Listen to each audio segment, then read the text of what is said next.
Hello guys, नमस्कार। मैं मृत्युंजय आप सभी का स्वागत करता हूं ज्ञान नीति के यूट्यूब क्लासेस में। यहां हम आपके लिए एसएससी सीजीएल प्रीलिम्स के प्रीवियस ईयर्स क्वेश्चन का सीरीज पढ़ा रहे हैं, जिसमें इसके हम अभी तक 30 क्लास कर चुके हैं। ये हमारा 31st क्लास है। ओके, तो इसमें भी हम बहुत सारे ऐसे क्वेश्चंस लेंगे जिसमें कि कंसेप्ट भी आपको बताएंगे, किस तरह से उसको अप्रोच करना है, किस तरह से उसे बनाना है, वो सारा कुछ लेंगे। और मिक्स्ड क्वेश्चन होगा, इसमें अर्थमेटिक और एडवांस सब कुछ मिक्स टाइप्स होंगे। ओके, तो और दूसरा चीज़ क्या है कि हमारे यहाँ जो है एक ऐप लॉन्च हुआ है जो कि ज्ञान नीति के नाम से ऐप है। आप उसको यहाँ मेरे जो क्लास है, इस क्लास के डिस्क्रिप्शन बॉक्स में उसका लिंक दिया गया है। आप उसको एक्सेस करके आप उस ऐप को डाउनलोड कर सकते हैं और वहाँ से बहुत सारा फ़ायदा उठा सकते हैं। जैसे कि वहाँ पे फ्री कोर्सेस हैं, फ्री आपको एग्ज़ाम्स पैटर्न्स वो सब मिलेंगे, टेस्ट सीरीज वगैरह मिलेंगे, आप उसका लाभ उठा सकते हैं। ठीक है, तो अगर हमारा ये क्लास आपको बहुत बढ़िया लग रहा है और आप इसको एंजॉय कर रहे हैं और बहुत कुछ सीखने को मिल रहा है, तो ज़रूर आप मेरे इस क्लास को शेयर कीजिए, इसे लाइक कीजिए और मेरे इस चैनल को सब्सक्राइब कीजिए, ताकि आपको नेक्स्ट जो भी अपडेट हो वो आपको मिलता रहे। तो चलिए अब हम क्लास स्टार्ट करते हैं। हम ये रहा हमारा पहला क्वेश्चन। ठीक है, तो पहले क्वेश्चन देखेंगे कि क्वेश्चन में क्या दिया हुआ है। दिया हुआ है कि अ सम ऑफ रुपीज इतना, 12,000 रुपीज जो है, अमाउंट्स टू रुपीज इतना, ये अमाउंट बन जाता है इतना, मतलब इतना रुपए किसी को देते हैं और वो अमाउंट इतना क्रिएट हो जाता है कितने साल में, इन 3 ईयर। ठीक है, at certain rate percent per annum, किस रेट पे है, जिस भी रेट पे रहा होगा, कोई निश्चित रेट पे कह रहा है कि किसी दर पे वो उतना रुपए बन जाता है। इंटरेस्टेड कंपाउंड, चक्रवृद्धि की ब्याज की दर से, मतलब कंपाउंड इंटरेस्ट, सीआई लगा हुआ है। ठीक है, तो कह रहा है what will amount of the same sum to in 2 years at the same rate of compound interest. कह रहा है कि वो कितना रुपए हो जाएगा 2 साल के अंतराल पे। आपके क्या पूछ रहा है, अमाउंट पूछा है। तब आप एक चीज जानते होंगे, ठीक है, कि P बराबर होता है, सॉरी एक मिनट,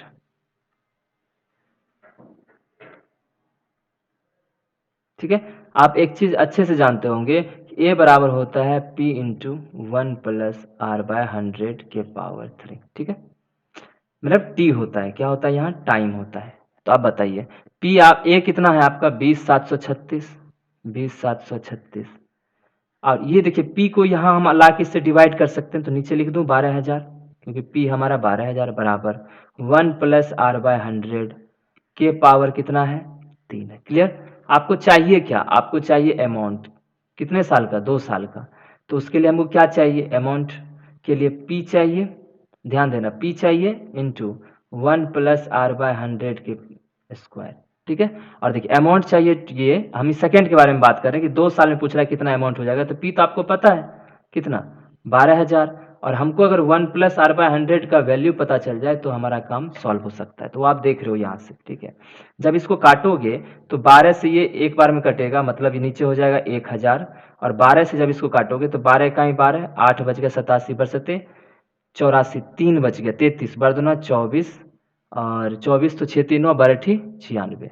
ठीक है, और आप अच्छे से जानते हो 1728 को हम लिख सकते हैं 12 × 12 × 12 बटे 10 × 10 × 10, 1000 को लिख सकते हैं। तो यहाँ से बताइए 1 + R/100 का क्यूब हो गया ना ये, तो ये क्यूब हो गया, तो 1 + R/100 हमारा यहाँ से कितना आ जाएगा बताइए, ये आ जाएगा 12/10। हमारा ये आंसर आ गया। तो हमको आ गया कि 1 + R/100 अगर 12 है, यहाँ क्या लिखा हुआ है, स्क्वायर लिखा है, तो इसको 2 बार मल्टीप्लाई करना पड़ेगा, मतलब 12,000 इंटू, एक बार 1 + R/100, फिर 1 + R/100, मतलब 12/10 इंटू 12/10, 10 10 कट जाएगा, 0 0। अब देखो 12 इंटू 12 कितना हो जाएगा, अभी जस्ट देखे थे कितना था, 1728, और एक जीरो और बचा हुआ है, 17,280 रुपीज। ठीक है ना, तो ये आपका हो गया 2 साल पे, और ये कितने साल पे था, 20,000 वाला जो बोल रहा था 730, ये 3 साल पे था। समझ गए ना कैसे बनाना है। तो आपको ये फॉर्मूला यूज करके आपको बस 1 + R/100 का वैल्यू निकाल लेना, उसको वहां पुट कर देना, पटक देना एक तरह से कहिए। ठीक है, तो समझ में आ गया होगा आपको, होप अच्छे से। ठीक है, तो अब हम चलते हैं नेक्स्ट क्वेश्चन की तरफ। ये देखो सेकेंड क्वेश्चन, ये बड़ा बेहतरीन क्वेश्चन है, इसको आसान किया जा सकता है कैसे करके, तो रेशियो को यूज करके। ठीक है, पहले देख लेते क्वेश्चन क्या है। कह रहा था एमपी ऑफ एन आर्टिकल, किसी अंकित मूल्य जो है वो 550 रुपये है। कितना अंकित मूल्य, 550। और shopkeeper allows a discount of 20% and still gets a profit of 10%। कह रहा है एक आदमी है, शॉपकीपर है, जो क्या कर रहा है कि 20% का डिस्काउंट दे रहा है, कितने का, 20% का, फिर भी उसको कितने का फायदा हो रहा है, 10% का। तो आप इसको बनाना कैसे वो देखिएगा, ठीक है। तो कह रहा है if he sells it for 470, बोल रहा है 470 में इसको बेचता है तो उसका प्रॉफिट परसेंट कितना होगा। तो हमको तो अगर सीपी आ जाए तो हम डायरेक्ट बता सकते हैं इतना में बेचा है तो कितना हो जाए। हम कुल मिलाकर हमको सीपी चाहिए, सीपी पता चल जाए। अब देखिए 3 चीजें होती हैं, सीपी, एमपी और होता है एसपी। क्लियर। तो पहले वाले के हिसाब से देखो, a shopkeeper allows a discount of 20%, मतलब कितना परसेंट डिस्काउंट दे रहा है। तो अगर 100 मान लें एमपी को तो एसपी कितना हो जाएगा 80। यहां तक सही है ना। देखिए ये तो हो गया वो चीज, ये आपका हो गया पहले के हिसाब से जो बोला। दूसरे के हिसाब से क्या बोला, still gets a profit of 10%। 10% का अर्थ कितना होता है बताइए। अगर 100 रुपए में ये है तो ये 110 में बिका होगा। दो लाइन में देखिए समझिएगा, दोनों एक तरह से रेशियो के रूप में यूज करेंगे और उसको कैसे सॉल्व करते हैं वो देखिएगा। पहला कंडीशन बोला कि वो कितने में किया इसको डिस्काउंट, तो 100 के बदले 80 में बेचा एमपी पे, उसको 20% डिस्काउंट 80 में बिक गया। और दूसरे में क्या बोला कि उसको 10% का प्रॉफिट हुआ, मतलब 100 अगर सीपी है तो उसका ये कितना हो जाएगा 110। अब आपको इन दोनों को बराबर करना है। अगर रेशियो सीखे होंगे, अगर रेशियो आता है तो रेशियो हम पढ़ाए भी हैं आपको, ठीक है। तो अगर यहाँ देखोगे तो आपको समझ में आ जाएगा। रेशियो का चैप्टर देखना है तो आप जाके मेरा क्या कहते हैं क्रैश कोर्स में पढ़ा रहा हूँ बैंकिंग एग्जाम्स के लिए अर्थमेटिक का, उसमें जाकर आप देख सकते हो, ठीक है। अब देखो यहाँ पे एसपी कितना है, देखो ये दोनों कंडीशन तो सेम चीज के लिए है, तो हमको एसपी भी देखो यहाँ कॉमन तो ये यहाँ है नहीं, तो हमको कैसे भी करके एसपी को कॉमन करना है। तो यहाँ 80 है और यहाँ 110 है, तो इसको अगर मैं पूरे को 11 से कर दूं, इसको 8 से कर दूं तो कॉमन हो जाएगा ना, मतलब इस पूरे को, ठीक है, और इसको 8 से, ठीक है, कर दूं। तो अब देखिए, तो पहला वाला करेंगे तो कितना हो जाएगा बताइए, 11 से इसको करेंगे कॉमन बराबर करना है, ठीक है। तो यहां कितना हो जाएगा 11 8, एक बार मैं फिर से लिख देता हूं, ये वाला अगर 11 से इसको करेंगे तो ये हो जाएगा 880, 11 88, और 8 से करेंगे तो 880, कोई दिक्कत नहीं। लेकिन 11 से इसको भी तो करना पड़ेगा, तो एमपी 1100 हो जाएगा, और 8 से इसको करेंगे तो ये हो जाएगा 800। अब समझ में आया आपको सही से, देख लिए ना। क्योंकि हम क्या किए कि एसपी को दोनों लाइन में बराबर कर लिए, तो बराबर की तो जब रेशियो रहता है तो आप अगर 11 से इसको मल्टीप्लाई किए तो इसको भी करना पड़ेगा, तो 1100 हो गया, और नीचे वाले को 880 बनाने के लिए 8 से करना पड़ा, तो इसको भी 8 से करना पड़ेगा। अब देखिए दूसरा चीज, अब ध्यान से देखना, आपको दिया क्या हुआ है, आपको बोला एमपी कितना था 550, मतलब ये 1100 का वैल्यू 550 है, कितना है 550। तो आपको क्या लग रहा है आधा करने पे आ रहा है ना, 1100 का आधा 550 है। तो अब बताइए 800 का क्या वैल्यू हो जाएगा, सीपी आपका कितना आ गया 800, तो 800 का मतलब क्या हो जाएगा 400, मतलब एक्चुअल में सीपी कितना है 400 है। देखिए ये एक्चुअल का फिगर नहीं था, ये तो हम इसको बराबर करने पे मिला, लेकिन हमको दिया हुआ क्या है 550, मतलब 1100 का 550 हो जाता है तो 800 क्या हो जाएगा 400, तो ये 550 एक्चुअल वैल्यू और ये हमारा आ गया एक्चुअल वैल्यू, ठीक है। तो एसपी लेकिन कितना बोला, आपको कितना में बेच दिया 470 में। तब आपको परसेंटेज अगर प्रॉफिट बोलेगा, परसेंटेज क्या बोल रहा है आपको, प्रॉफिट निकालने, तो 400 में 70 का प्रॉफिट हुआ है, तो 70 बटे 400 इंटू 100, 100 से काटोगे तो 4 बार में 35 हो जाएगा, 35 का आधा कितना 17, 17.5% आपका कितना हो गया, आपका प्रॉफिट परसेंटेज प्रॉफिट हो गया आपका 17.5%। देख लेना, देखो एक तो ये तरीका था, दूसरा था कि आप इसमें और भी परेशानी होता, क्या होता देखिए बताते हैं। जैसे कि एमपी हो जाता, एसपी हो जाता और यहाँ सीपी हो जाता, आप बना सकते थे, कोई बड़ी बात नहीं है। जैसे कि आप कहते हैं यहाँ पे, देखना दूसरे तरीके से मैं बता रहा हूँ, कि जैसे आपको बोला कि 100 रुपये अगर एमपी है तो 80 रुपये सीपी था, 80 रुपये क्या था एसपी था, लेकिन आपको फिर भी बोला कितना प्रॉफिट गेन हुआ है 10%। तो अगर इसको x मान लो सीपी को, तो x का 10% मतलब 110 बटे 100, इतना गेन होने के बाद ये एसपी बना होगा 80 के बराबर कर लो, तो 0 0 कट जाएगा। तो आप अगर इसको करोगे, देखो करोगे तो आपको x बराबर कितना आ जाएगा 10, 800 बटे 11 कितना आ जाएगा 800 बटे 11, एक्स बराबर क्या हो जाएगा 800 बटे, तो यहाँ से आपको सीपी आ गया ना जब आप कंपेयर किए। एक मिनट, ठीक है। अब देखो ये हमको प्रॉपर रेशियो आ गया, क्या आ गया प्रॉपर रेशियो आ गया। तो अब बताओ इन सम को किससे मल्टीप्लाई कर दूं, मैं 11 से कर दूं, तो 11 से अगर करेंगे तो यहाँ कितना बच जाएगा बताओ 800, ये कितना 11 से करेंगे तो 1100, इसको करेंगे 11 8 880। यही चीज हम बिना मैंने प्रॉब्लम किए हुए एसपी बराबर किए थे, तो यही तो आया था रेशियो हमारा, क्या आया था सीपी 800 एमपी 1100 और ये आ गया था। फिर उसके बाद 1100 का वैल्यू 550, तो इसका वैल्यू 400, सीपी भी आ जाता है। तो ऐसे भी करके आप इसको बना सकते हैं, समझ गए ना। चलिए आप चल देखते हैं तीसरा क्वेश्चन, ये देखिए यहाँ क्या कह रहा है कि एक राइट एंगल ट्रायंगल है एट बी, किस पे है बी पे, तो आप इसको एक बना लो राइट एंगल ट्रायंगल, ठीक है। क्लियर। ये बी दिया हुआ है और इसको आप मान लो ए बी और इसको सी। आपको दिया हुआ ए बी बराबर 7, क्लियर। लेकिन बोला कि ए सी माइनस बी सी, ये जो हाइपोटेनस इसका जो है वो 1 है, कितना है 1 है डिफरेंस। तो आपको बोला सेक सी और कॉट ए निकाले। तो पहले हमको एंगल तो पता चलना चाहिए, एटलीस्ट कम से कम तीनों साइड तो पता चल जाए, क्योंकि यहाँ तो ये 90 है। तो एक बात बताओ, पहले तो आपको हम बता देते हैं तरीके से। यहाँ से बताओ ए सी बराबर क्या हो जाएगा, B C plus 1, B C plus 1, B C को हम एक्स मान लेते हैं, तो ये कितना हो जाएगा सी एक्स प्लस 1।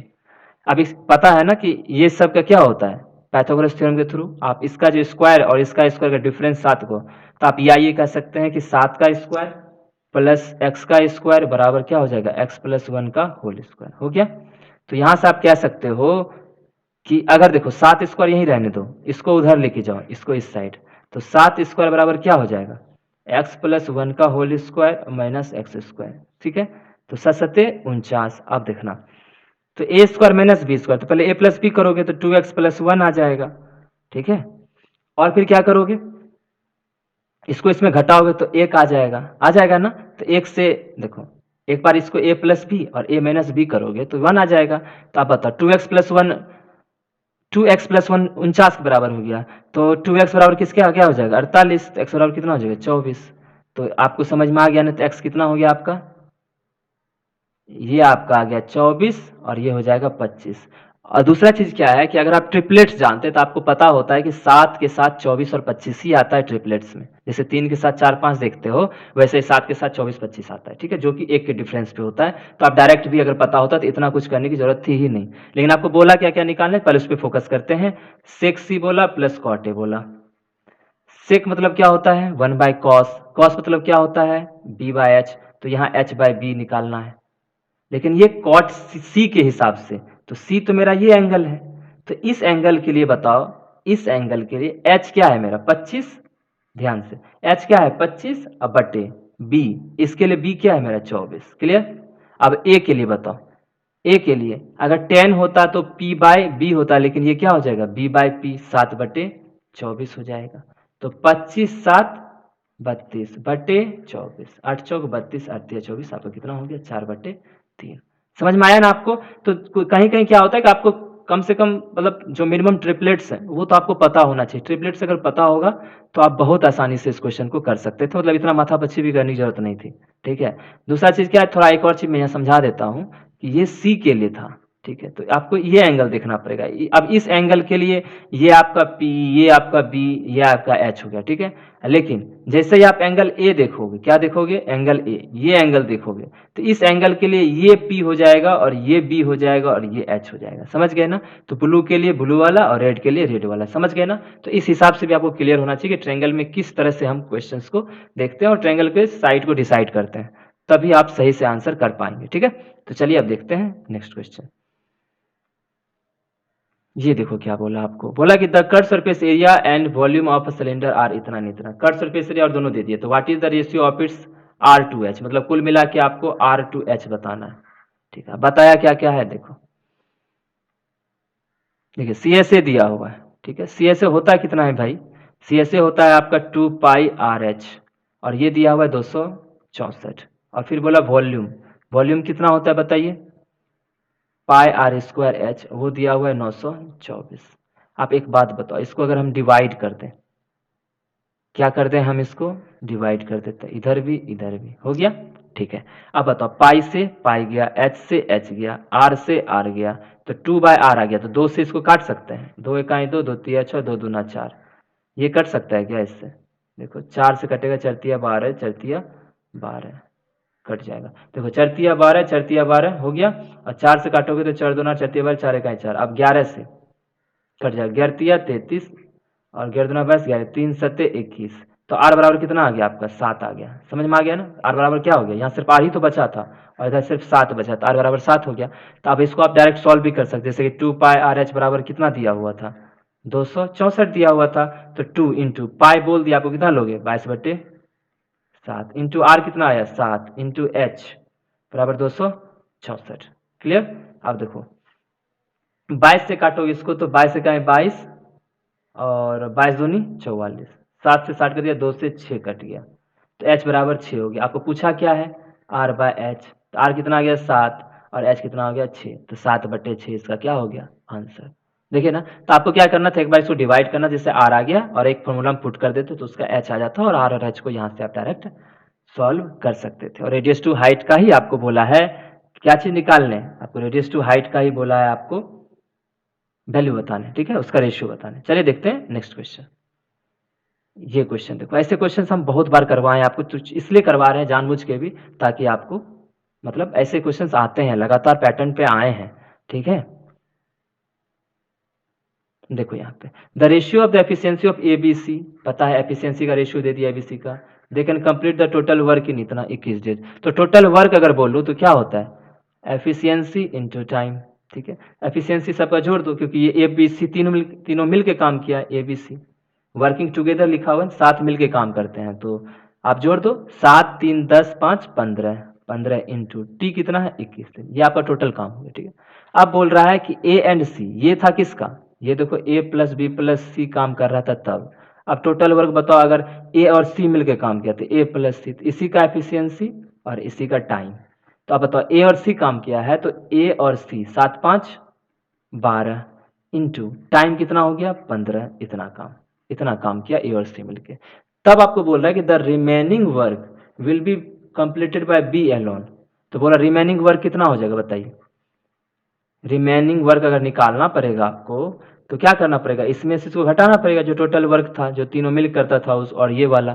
तो अगर घटाओगे तो 15 इंटू 21 माइनस 12 इंटू 15, तो 15 कॉमन ले लो तो क्या बच जाएगा 21 माइनस 12, तो 15 इंटू 9, रिमेनिंग वर्क ये हो गया। तो आपको बोल रहा है कि बी गैलन कितना दिन में खत्म करेगा। एक बार बताओ, टाइम बराबर क्या होता है वर्क अपॉन एफिशिएंसी, और ये टाइम किसका निकालना है बी का। तो वर्क कितना बचा हुआ है 15 इंटू 9, एफिशिएंसी बी का कितना है 3 है, 3 से काटोगे 3 3 9 15 3 45 डे। तो अगर बी जो रिमेनिंग काम है अगर उसको वो कंप्लीट करने जाता है तो वो उसको कितने दिन में खत्म करेगा 45 डेज में। समझ में आया आपको, ठीक है। तो यहाँ क्या क्या किए हम, सीधा क्या किए, एक बार टोटल वर्क निकाल लिए एबीसी मिलके, तो वही टोटल वर्क था। उसमें से जो टोटल वर्क था उसमें से ए और सी मिलके कुछ दिन काम किया, तो ए और सी मिलके कितना काम किया था हम देखिए इतना। तो जो रिमेनिंग वर्क था तो इसमें से इसको क्या करना पड़ा घटाना पड़ा, तो यहाँ घटा है तो मेरा ये आया। तो बचा हुआ काम ऊपर, और जिसके बारे में बोल रहा है जो आप काम कर रहा है, मतलब जिसका भी बी बोला तो बी का, नहीं तो ए बी कुछ भी बोलता तो उसको आप नीचे एफिशिएंसी डाल दो। दो मिलके काम कर रहा है, दो का एफिशिएंसी जोड़ के तीनों का एफिशिएंसी मिलके जोड़ दो, ठीक है। तो इस तरह से आपको सॉल्व हो जाएगा, समझ गए, ठीक है। तो ये हमारा था क्वेश्चन, समझ गए। तो आज जो है हम बहुत सारे अच्छे अच्छे क्वेश्चंस लिए हैं, जैसे कि देख ही रहे होंगे आप, पहला ये लिए थे, फिर 2 ये 3, तीसरा ये लिए थे, चौथा ये लिए थे, और आपको पांचवा ये, ठीक है। नेक्स्ट जो क्वेश्चन है अब आगे आपको हम अगले क्लास में लेके आएंगे आपके लिए नेक्स्ट क्वेश्चन, उसमें बहुत सारे क्वेश्चन लेके आएंगे ताकि आप उसको समझ सकें, ठीक है। तो मिलते हैं हम आपसे नेक्स्ट क्लास में, तब तक के लिए आप लोगों को, आप लोग सभी स्वस्थ रहिए, और अपना जो एग्जाम का जो प्रिपरेशन है ना वो बहुत स्ट्रेटेजिक तरीके से आप पढ़िए, सारे सब्जेक्ट पे बिल्कुल बराबर फोकस कीजिए। और आपको यहाँ से मैं गारंटी देता हूँ जो प्रीवियस ईयर पैटर्न होता है अगर उसको भी ढंग से आप कर लेते हैं तो आप इतना जान लो कि 25 में से 22-23 क्वेश्चन मतलब ओवरऑल बना ही लोगे आराम से। बस उस पर फोकस करो, कैसे करके क्वेश्चन का अटेम्प्ट लेना है, वहाँ बिल्कुल घबराना नहीं है। तो इस तरह से आप क्या करोगे, अगर इस तरह से प्लानिंग वे से पढ़ोगे तो कंफर्म है कि आप 50 में 50 भी ला सकते हो, क्योंकि आप सिर्फ यही तो नहीं करोगे, इसके अलावा आपको पर चैप्टर पढ़ना भी पड़ेगा, चैप्टर वाइज कंसेप्ट भी क्लियर करना पड़ेगा, समझ गए ना। तो ठीक है, तो मिलते हैं आपसे हम अगले क्लास में और अच्छे वीडियो के साथ, नए कंसेप्ट के साथ, अच्छे क्वेश्चंस के साथ। तब तक के लिए बाय बाय, स्वस्थ रहिए और मस्त रहिए, बाय बाय।